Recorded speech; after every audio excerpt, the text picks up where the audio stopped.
አፈቀራችኋቸው የታመናችሁላቸው ሰዎች የዋሿችሁና የካዷችሁና የገፋችሁ ወይም ከጀርባችሁ የሆነ ነገር ያደረጉ እንደሆነና ያን እናንተ ያወቃችሁ እንደሆነ ፈጣሪ እመኑኝ በምክንያት ነው ያንን ያደረገው። እነዛ ሰዎች ከህይወታችሁ ተነቅለው እንዲወጡ ያደረገው ለምን እንደማይሆናችሁ በደንብ ጠንቅቆ ያውቃል ፈጣሪያችሁ። በደንብ ገና ሳትወለዱ እናንተ ወደፊት መጨረሻ ምን እንደሆነ ያውቃል ፈጣሪ። ገብቶሻል?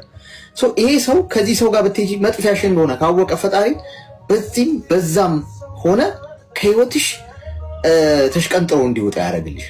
ብዙዎቻችን ግን ጥለውን የሄዱ ሰዎች ወይም የወሰለቱ ሰዎች ሲገኙ እንማረራለን፣ በቂ እንደሆነ አይሰማንም፣ ራሳችን የበታች ነው የምናደርገው። እንዲህ ውድ ስለሆናችሁ ነው እንጂ ይሄንን እኮ ያያችሁት።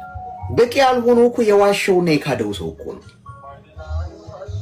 ስለዚህ በጭራሽ ራስሽን ዝቅ አድርገሽ በዚህ መጠን ክብርሽን እሱ ፊት ዝቅ ማድረግ የለብሽ። ኤክስፔንሲቭ ዋጋ ነው ያለሽ። አንቺ ታማኝ ሰው ነበርሽ። ስለዚህ በጣም የተሻለ ሰው ነው የሚገባሽ።